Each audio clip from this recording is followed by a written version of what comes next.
Inverse trigonometric functions में इस pattern question को हमें सिंप्लीफाई करने के लिए सीखना है। इसमें क्या करना होता है, x को आप a cos 2 थीटा मानने से आप आसान होगी।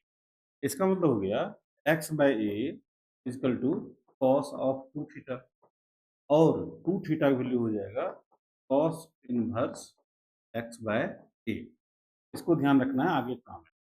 इसके बाद क्या करते हैं, जब सिंप्लीफाई कर देते हैं हम लोग, x को हमने जो सब्स्टिट्यूट क्यों कर लेते हैं तो y मान लेते हैं।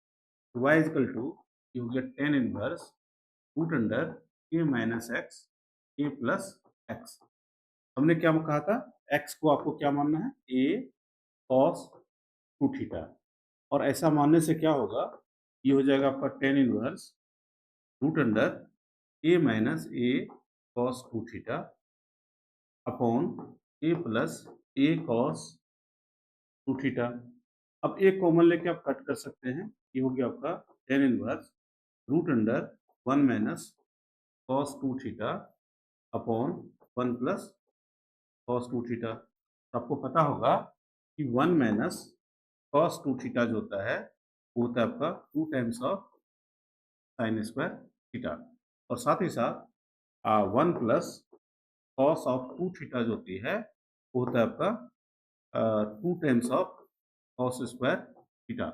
इन दोनों फॉर्मूले को जब यहाँ आप, ये y हो जाएगा आपका tan inverse root under 1 minus 32 sine square theta upon 2 cos square theta, 2 cut जाएगा, और ये जो वैल्यू आएगी आपकी y इक्वल टू, ये हो जाएगा आपका tan inverse root under 10 square theta.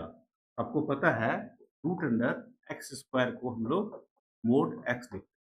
इसका मतलब ये हो गया टेन इनवर्स, ये हो जाएगा टेन थीटा का मोड। अब ध्यान से देखिएगा, ये वैल्यू पॉजिटिव होगी तो पॉजिटिव ओपन होगा, नेगेटिव होगी तो नेगेटिव ओपन होगा। इसके लिए यहाँ पर एक टेक्निक दिया हुआ है, एक्स की वैल्यू दिया हुआ आपके पास। इसका मतलब हो गया ये जो वैल्यू दी हुई है तो यूज करके देखेंगे वो वैल्यू पॉजिटिव है या नेगेटिव है। तो यहाँ पर जो दिया हुआ है माइनस ए से लेकर के cos 2 थीटा, तो ये दिया हुआ है a cos 2 थीटा, x की वैल्यू माइनस ए से x लेस देन a है। इसका मतलब a cos 2 थीटा a से डिवाइड करेंगे, ये cos 2 थीटा जो हो जाएगा ये -1 से लेकर के ये 1 के बीच में हो जाएगा। अब होता क्या है कि cos 2 थीटा जो होती है एक डिक्रीजिंग फंक्शन होता है, इसीलिए 2 थीटा जो होगा वो होगा लेस देन, ये होगा cos इनवर्स 1 से लेकर के आपको cos इनवर्स -1 हो जाएगा, क्योंकि ये अपोजिट हो जाती है। cos में ये के जो डिक्रीजिंग है उसमें इनइक्वालिटी के अपोजिट नंबर्स लेते हैं, मतलब अगर 2 थीटा लेंगे तो cos इनवर्स 1 जो होगा इधर लिखा जाएगा, cos इनवर्स -1 जो होगा उधर लिखा जाएगा। इसका मतलब ये हो गया, इसको लिखेंगे cos इनवर्स 1 को cos 0 कहते हैं, 0 डिग्री, और ये हो गया 2 थीटा, ये हो गया cos इनवर्स -1 को cos पाई लिखा जा सकता है। ये हो गया पाई, उल्टी नहीं होगा, ये हो गया आपका पाई 2 थीटा, और ये हो गया आपका 0, और थीटा का जो वैल्यू होगा वो होगा आपका 0 से लेकर के पाई बाय 2। और आपको पता है कि 0 से पाई बाय 2 जो है ये belongs to minus pi by 2 से लेकर के पाई बाय 2। इसका मतलब 0 से पाई बाय 2 इस सेट ऑफ दिस, का मतलब ये जो वैल्यू होगा, ये थीटा का जो वैल्यू होगा वो 0 से पाई बाय 2 में है। इसका मतलब tan थीटा हमारा क्या होगा, पॉजिटिव पॉजिटिव होगा।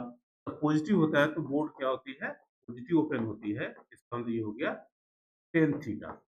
और एक फॉर्मूला आपको पता है, tan inverse tan theta, theta तभी होती है जब theta belongs to minus pi by 2 से पाई बाय 2 हो जाए। और आपको पता है यहाँ थीटा का जो रेंज है 0 से लेके पाई बाय 2 है। इसका मतलब ये जो है सबसेट ऑफ दिस है, इसको हम ऐसे ओपन कर सकते हैं।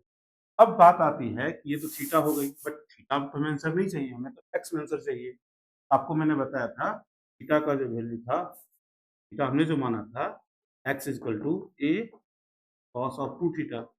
ये हो गया x by a equal to cos of 2 theta, इसका मतलब 2 थीटा इक्वल टू हो जाएगा cos inverse x by a, है ना?